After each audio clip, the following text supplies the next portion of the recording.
Before we get started on today's podcast, we'd like to thank our sponsors who you'll hear more from in the episode. Hello and welcome to the Marriage Be Hard Conversations. We are back. You guys have asked us to come back, and by popular demand, we are back. My name is Melissa. I'm KevOnStage.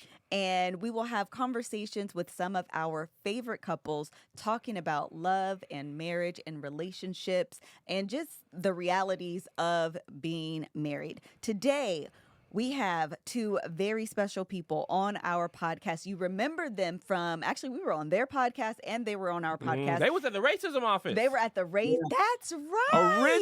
Original guest. That's right. Literally, man. They kicked us out of the racism Sure office. enough.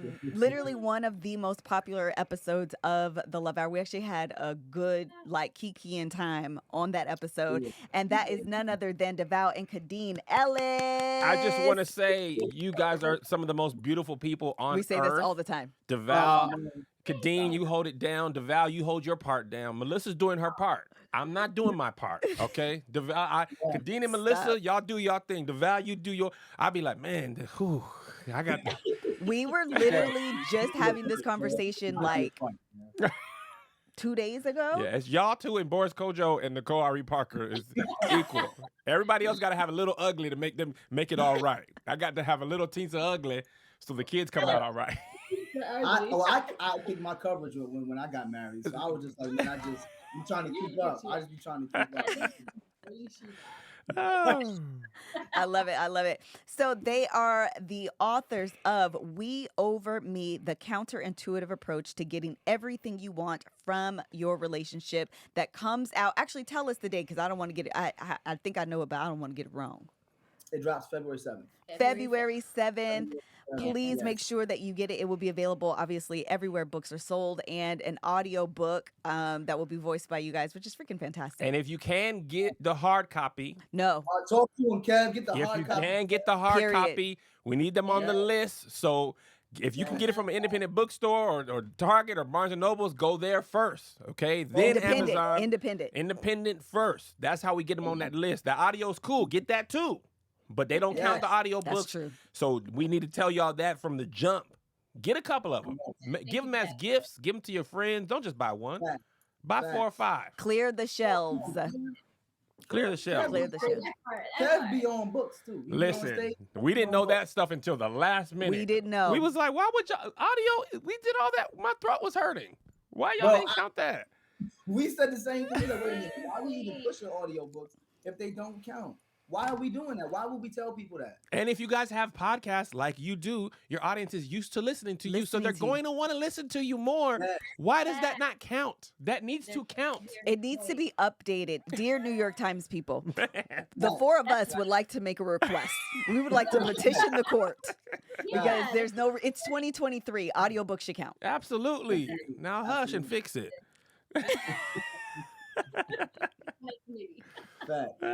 All right, so before we term author, it's insane when I think about it. Yes. Congratulations. I'm adding that, I'm an author of what? Yes. Oh my God. Yeah. What? I can't believe we're here. Speaking of that, one of the first questions I'll ask then is, what was the writing process like for the two of you? You want to go?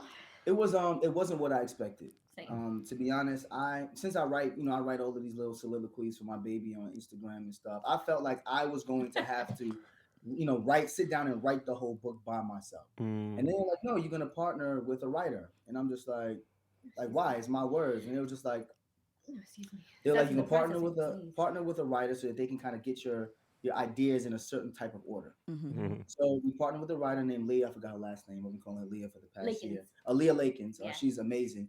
But what they did was she asked us a series of questions. And we just went down, we got voice notes, and we just answered them as complete and honest as possible. And then she took all of our thoughts and put them in order that we agreed upon. Mm-hmm. Then once we got the order and agreed upon, I was like, this don't sound like me. So I literally went through every single word and then wrote it the way I would have wrote it. Yeah. But she was organizing the thoughts. So it was a tedious process. You figure 20 years of a relationship. It's like, how do you put that into one book, right? we going to stop? Where are we going to start? What are we going to add? What are we going to delete? And there was also a lot of calling on old times. And, you know, this at my big age now, my brain doesn't work the way it used to. So I was trying to remember dates and times and stories. And I'm just like, damn, I'm like, did I remember when this happened? He was like, it didn't go like that. And I was like, well, that was my perspective of how it was. You know, so we're gonna put that in the book. But it was great. It was great about getting us to just organize our thoughts. And I thought I was gonna have to put fingers to keyboard and actually type out this book, because if that was the case, it would have never happened. So it started off as what I thought would be a daunting process, but the process then got easier because of her help. And then us kind of bouncing ideas off of each other. But it was a tedious process. I'm not gonna lie. I'm curious about something. This happened to Melissa and I. We, you know, obviously 20-year relationship as well. We had thought we were over some stuff from years past, and then we go to talk about it in the book. So that must have happened to y'all too. You're like, oh, hold on, this it's the resurfacing. I'll never forget. Like, this was stuff we talked about. One time in particular, we talked about going to her parents' house first for the holidays. Mm-hmm. So this was 2004. Oh, wow. 2004. And we're in the audio session, and I'm listening to her talk about what she already wrote. And I already read it, but hearing her say it brought something back up. In the middle of her saying it, I was just like, wait, time out. Can we pause this? You mean to tell me that in that moment you felt, and then she was like, what, this was DeVale, this was 15 years ago. I'm like, no, I'm still hurt. We're talking about past traumas and not passing it down to our children. If we don't discuss this, so now the guys out there, the techies, like, guys, we only have 3 hours. And I'm like, you shut up. You don't know what I've been doing. Khadeen was like, you're the most emotional person ever. Embarrassing. I was like, bro, it's not like we can even go and like rewrite the book now. It's but done. we discussed it, though. We discussed it. Listen, we would have stuff happen and then have to talk about that chapter in therapy that day. We would go from writing to like, oh yeah, we go, hey, yeah, let me tell you about what she said. No, we was 20 years old at that time. It's still sting, fresh wounds. Literally. It was good therapy though, because it did like unlock some things. I was like, man, I didn't know that was still bothering me, but now it makes sense why when certain things happen in the house, I automatically get like triggered by it. I'm like, dang, it's because I never dealt with how you handled that situation 20 years ago. Yes. Right. So it was actually pretty good to go through that process. Yeah, for sure. I think that is one of my favorite parts about writing the book for me, was actually being able to deal with things that I didn't realize weren't dealt with. Okay. Mm-hmm. You know, you have this pile, I always say this dirty pile of laundry over in the corner, but if it's over there for enough time or staying on the carpet, you don't even really see it anymore. But just because you're not noticing it doesn't mean it's not there. Yeah. And I feel like sometimes in marriage, especially 20 years you've been together, you just kind of forge through. You just kind of push through. Yeah. But it don't mean you dealt with it really. And sometimes in recounting those stories, you realize, hold on a second. I kind of still a little bit have an issue. Also, too, in marriage, like with 20 years at least being together, think about how you dealt with something as like your 19 or 20-year-old self. Yeah. You look at yourself now at our big age and be like, oh my God, I can't believe that I handled it like that. Yeah, that happened a lot too. And it was a lot of, and it was because, well, we weren't equipped emotionally to even begin to deal with ourselves, much less someone else. Because we're trying to grow as individuals, but as doing that together with someone else. So at 19, I'm trying to figure out who I am, but also consider this person next to me. Like, that's an extreme sport. Yeah. An extreme sport. Yeah. We often talk about that. Melissa and I, you know, we're high school sweethearts like you guys. College, I believe you guys met. Yeah. I tell people, like, think about the person you were in college. Just the person, not the relationship person. Just think about how you saw the world, how much money you had, you know, all of those things at 19 and then 25 and then 30 and 30. This is like almost a huge change, like almost a complete upheaval. Melissa and I had $0. I didn't have a car. I didn't have a license. Now we're parents of, you know, our kids getting out of high school next year. That's a different person. Life happens pre-marriage, pre-children. That's a humongous change. The amount of time you can spend together financially. So that's why I tell people, like, being together for a long time is amazing. I love it. But it's its own unique challenge of loving that person as they grow, change, as you grow and change, and you keep trying to find each other. That's the balance of a long-term relationship. Is you got to be telling them who you are too. It's not just about them. It's you as well. So let me ask y'all, if y'all going through this, have you ever looked back at especially going through the book process, look back at yourself and be like, I don't really like who I was then. Every And day. then your partner, like, why did you like me? Because I'm looking at me back then and being like, how? Because I didn't like who I was, and I realized I didn't even like who I was back then too, which is why I was fighting so much. You know, I was fighting myself, I was fighting everybody, and I realized I didn't like myself, so I was trying to find myself. Did y'all ask the other person? Because I asked Khadeen, I was like, yo, why did you even like me at 25? I Like, asked her that. Why'd you marry me? And why are you still married? What is it this week that made you realize? We talked about this before. I carried in so many of older people's bad habits, media's bad habits, my friends' bad habits, and that was my foundation of marriage. Yes, was what I thought. And then I remember, Melissa, we got into an argument. I'm talking about this probably year one. And I'm trying to apply my pastor's love language to his wife, to my wife, and telling him, well, pastor said. And Melissa was like, I am not married to pastor. Correct. I am married to you. But I was so used to just imprinting whatever people said and taking that as law. I had to learn to filter that, so to speak, and say, okay, this is my wife, though. How does that apply to me and my wife? Because I'm applying instructions to a totally different thing for somebody else's marriage. And that was probably my biggest mistake early on, I think. Well, I think we can all agree on that. I think, when we wrote the book, our foundation for the book was literally that revelation. Like why we said we over me, in part because when I first told Kay my dreams and I said I wanted to be an actor and be on television, her first response was how are we going to get there? So that's when we started. But then it was also the realization that I have to stop looking outward for the things that I need to discover inwardly. Yeah. Like if I want to build a marriage that we both love, like getting like even the words, the counterintuitive approach to getting everything you want from your relationship has to start with you. Yeah. We looking at everybody else and literally doing the same thing. Well, he says his wife likes that, so I'm going to do that for you. And then when she didn't like it, I thought there was something wrong with her. I was like, what's wrong with you? He said his wife loves this. How do you not love this? You ungrateful. You selfish. Right. Throw the whole away. Throw her away. And I think, go ahead, Khadeen. No, I was also going to just piggyback off of him as using the term counterintuitive approach, is because on the flip side of things, aside from you being who you are, you have people out here who have this checklist of everything that they want their spouse to be. They want their partner to be, right? So women want him to be, 6'2", 6 figures.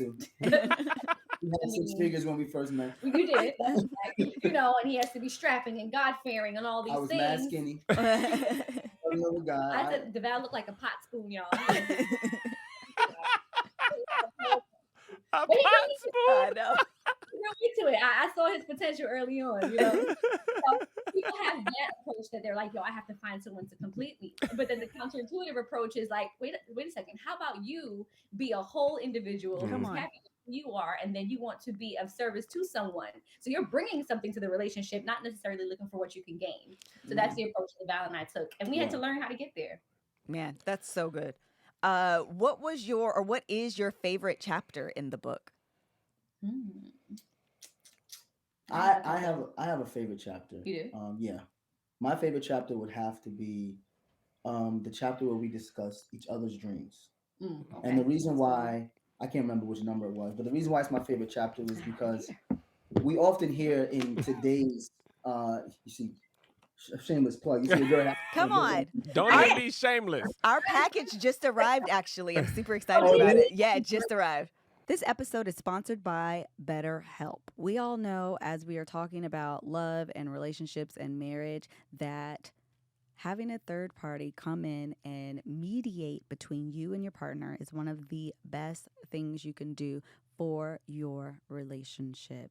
It is truly just an ability to sometimes be a bridge in communication between you and your partner. You can become so entrenched in your storyline, in your line of thinking, that it makes it hard for you to hear from your partner. And the same, it makes it hard for your partner to hear from you because they become so entrenched in their storyline and their line of thinking. And sometimes having that third party there that could just translates things in a different way or offer a different perspective is quite literally one of the best things you can do for your relationship and honestly, the relationship of yourself. A third party can help you challenge your way of thinking, challenge your patterns, give you some interventions that just helps you show up in your life as the best version of you, which translates for your job, for your kids, for your parents, for your spouse. All of those relationships are greatly benefited once you begin to show up as the best version of yourself.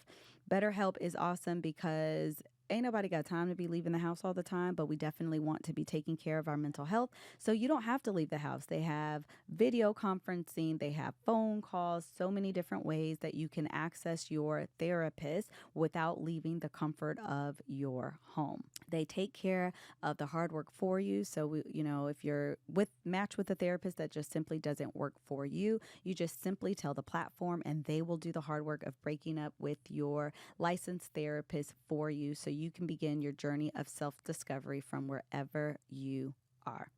Discover your potential with BetterHelp. Visit betterhelp.com/MBH today to get 10% off your first month. That's BetterHelp, HELP.com/MBH. Now let's get back to the show. So it was building legacy, loyalty, and peace. That's the conclusion. That ain't it. The man don't even know his own book, y'all. Oh, here we go. Chapter 6. Love each other into your dreams. Right?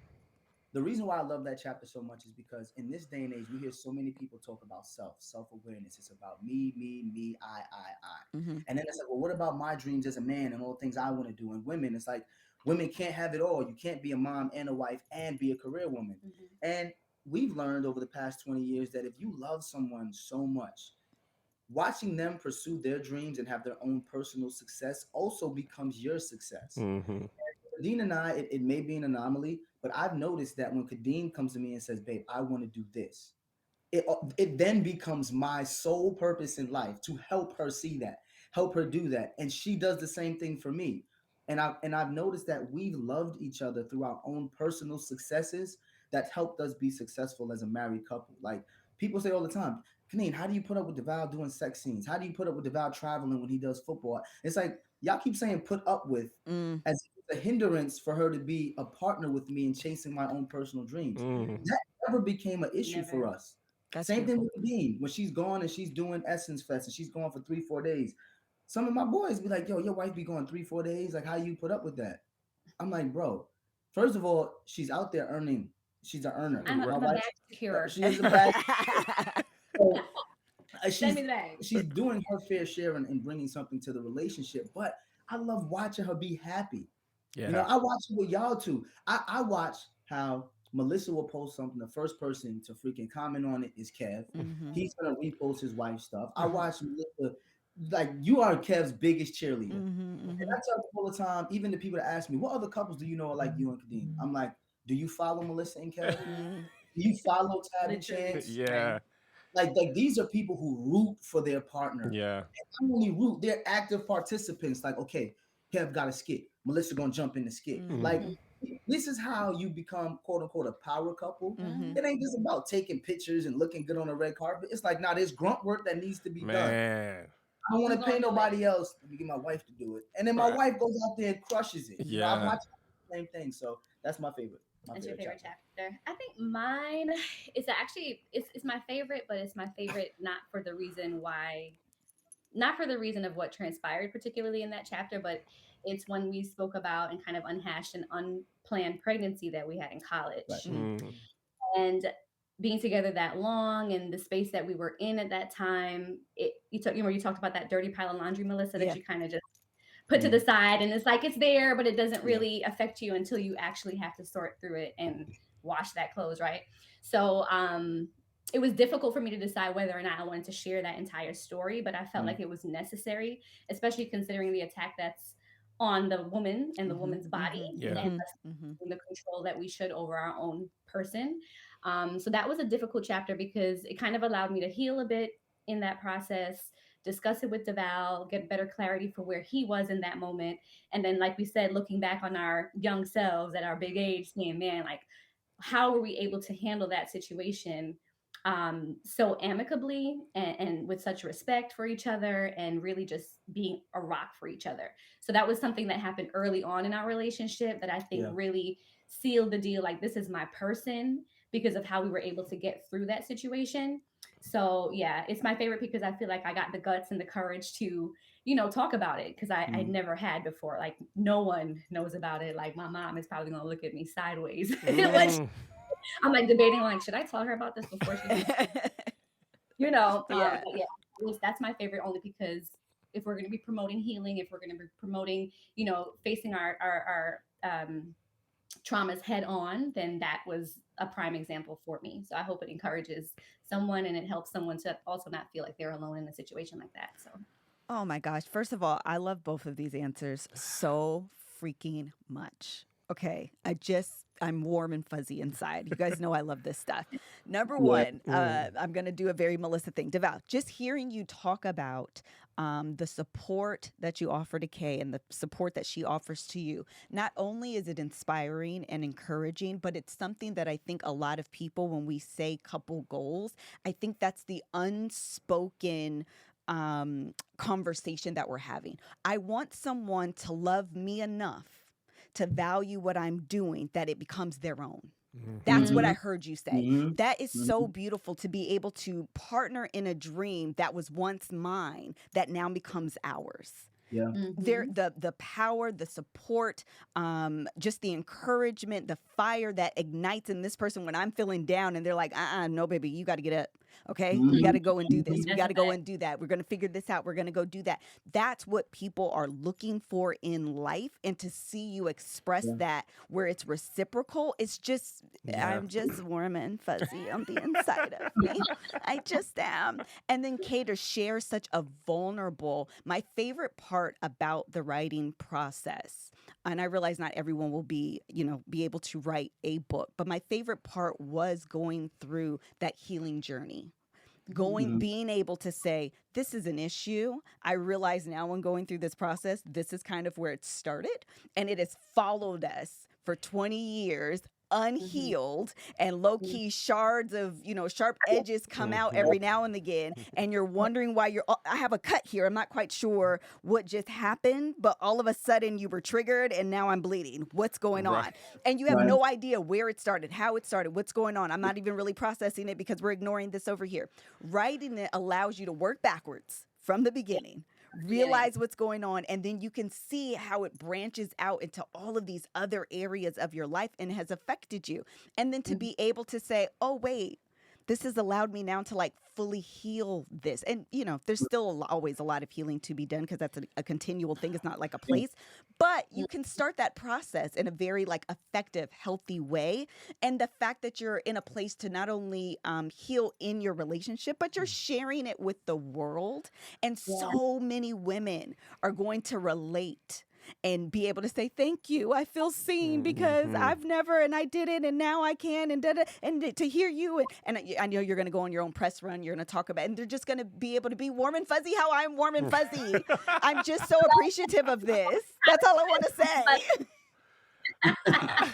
No, thanks for that, Melissa. Because it was, like you said, this writing process, it was a lot. Like trying to figure out what we're going to pack into this to make it, something where people may not necessarily be able to relate with every single scenario. But the feedback that we've gotten so far is like, man, I didn't even think of it that way. Or like, man, I'm single, but I aspire to be married, so this is helpful. Or man, y'all book made me realize that I don't think I'm the married type, and that's okay too. Right. But we're just that people can just maybe relate to something that will give them a little more insight as to their own journey. Yeah, I think one thing, DeVale, that you said that really pricked at me, struck a chord with me is, appreciate you,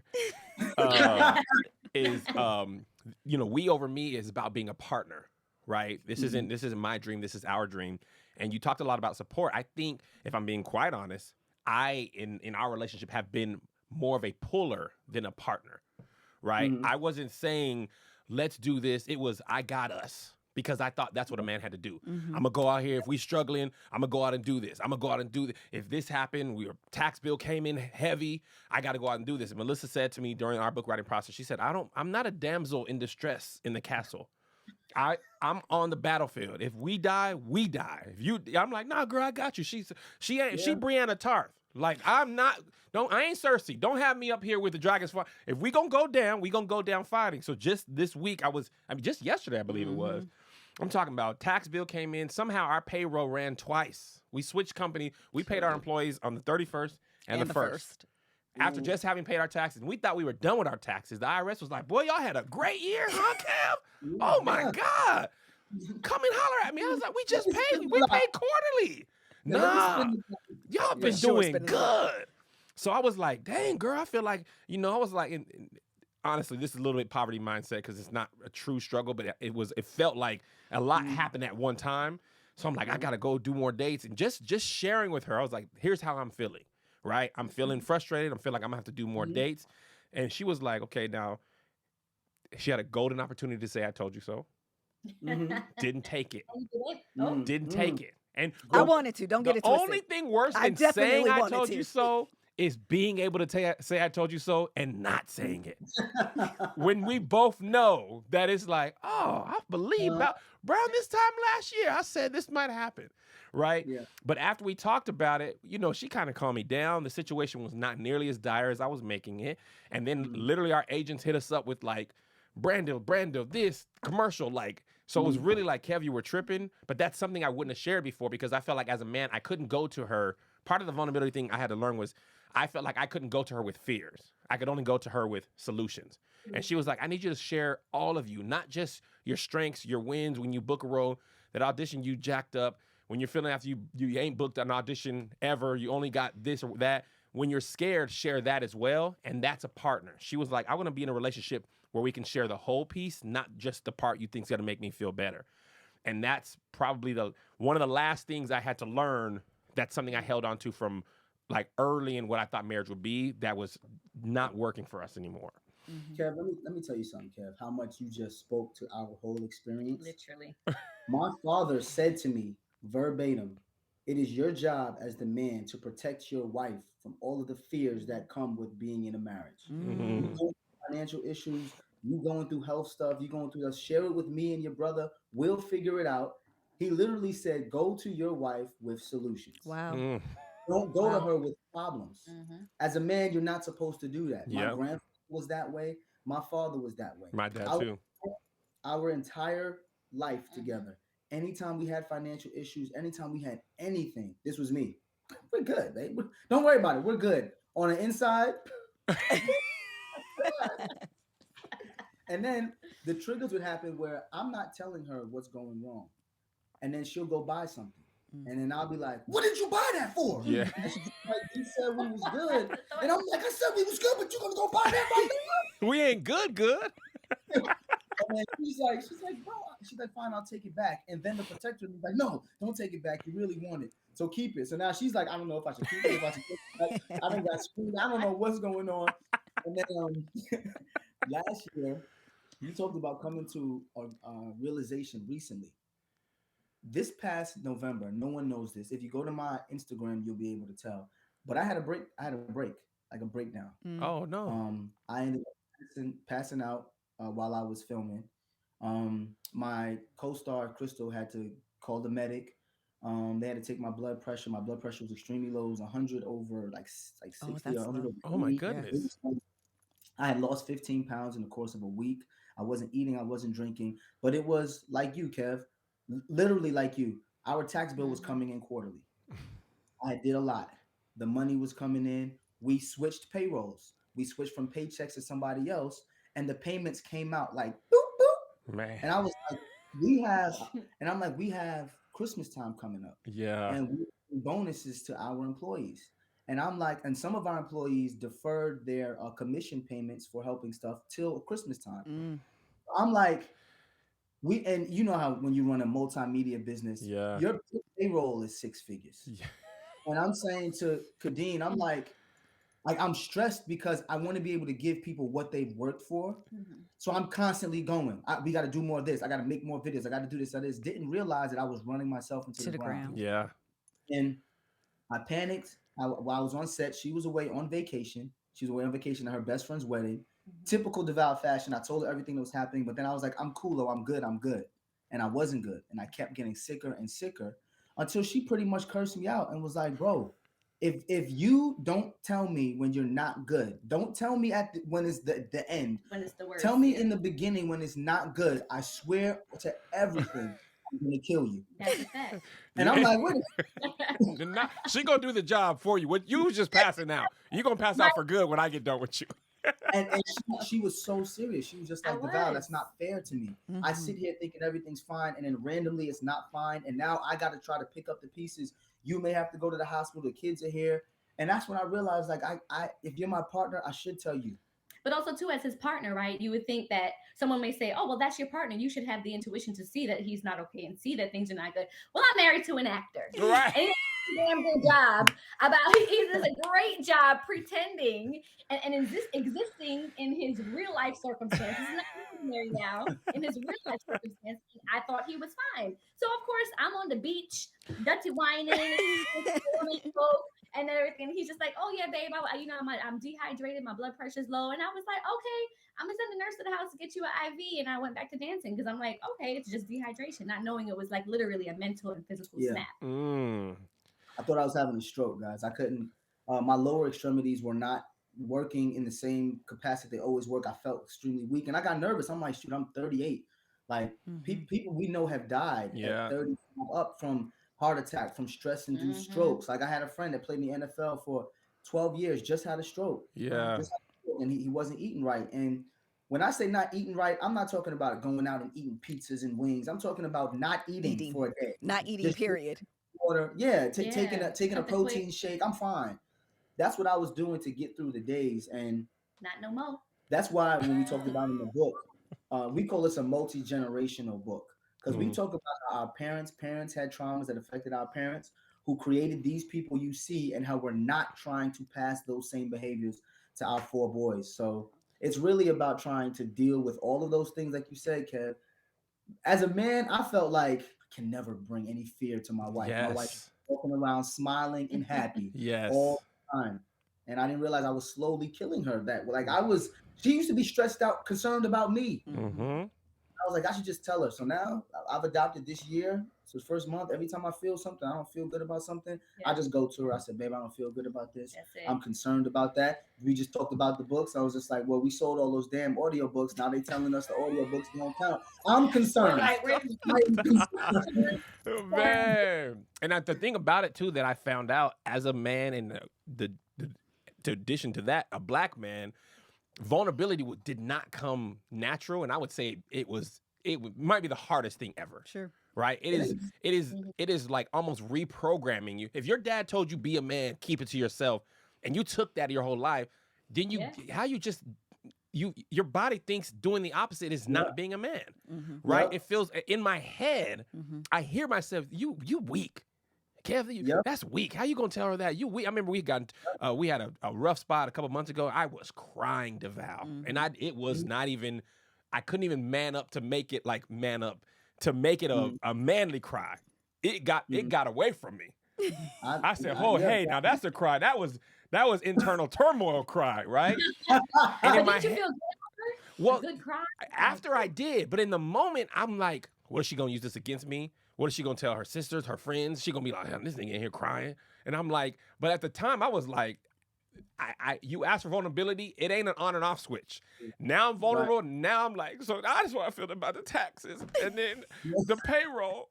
And the merch ain't merching like it used to. And you know that commercial, supposed to negotiate for a higher pay, but what if they say no? Then give me back. Okay, go back to what y'all said then, because I know what I said last time, but I hadn't paid my taxes yet that time. I will take that. I will take that. I don't know what I was. So, and just having a person to share that with who will catch you is partnership. It's not me being like, all right, I'm the man, I'm going to lead us. And you can still lead, right? But any good leader doesn't just say, here's what we're doing with no insight. You take the insight from the people that you trust and you make a decision together, and that's a partner. I remember Melissa telling me a couple months ago, she was, I was still trying to pull. And she was like, that's not a marriage I'm interested in. A marriage I'm interested in is a true partnership where I feel included, I feel valued, I feel seen. And that's what, she didn't say that early on. years 0 through 10, she was okay with that. So I'm like, we gonna keep on pushing. Yeah. 15 through 20, what worked in them first 10 ain't gonna get us to these next 10. Right? Yeah. So it was either adjust, divorce, or live in the worst marriage ever. Yeah. And I was like, what do you want to do? Right? Because I know we always value, well, my mom was married 35 years, 40 years. And a lot of times they hated each other. Celie and Mr. were also together for a long time. Do you think Celie was happy about that marriage? I don't think she was. Celie did 20 years. She hated him from day one until 2. You do right by me. So time is not the only thing that matters, right? Absolutely. It's how you feel about your marriage. And I think, I really appreciate both of you guys' vulnerability, especially DeVale.